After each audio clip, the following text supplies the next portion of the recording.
So we're going to have a very quick look at using punch and roll in Twisted Wave. And the first thing we need to do is make sure that the pre-roll is set to the length that we want it at.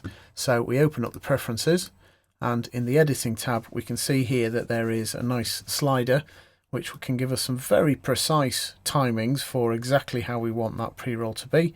I do want it to be on 3 seconds, but I can also punch it in there in that little box if it's not going to the exact time that I want it to be at.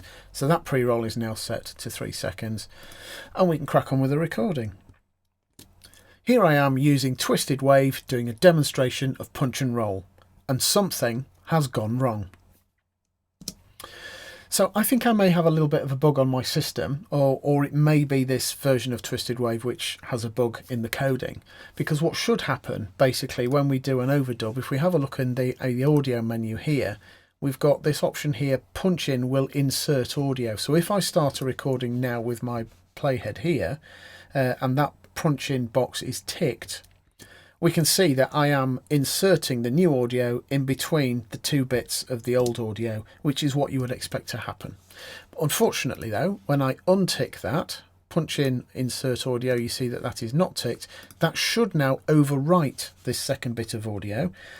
And if we do the recording, we can see that we are still inserting audio into that point.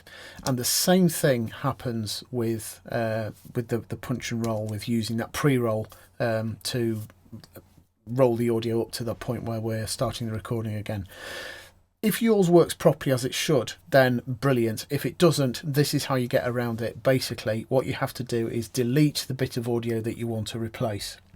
The playhead is now still in the place where you want to start the recording, and so we use our punch in recording shortcut here, which is Shift Command and R, and we can start that recording with that 3 second pre-roll. Twisted Wave doing a demonstration of punch and roll, and everything is going perfectly.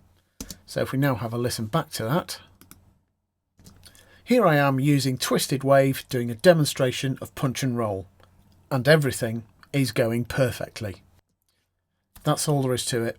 You may have to use that slight workaround if yours is doing the same as mine, but if yours isn't doing the same as mine, it's very, very straightforward.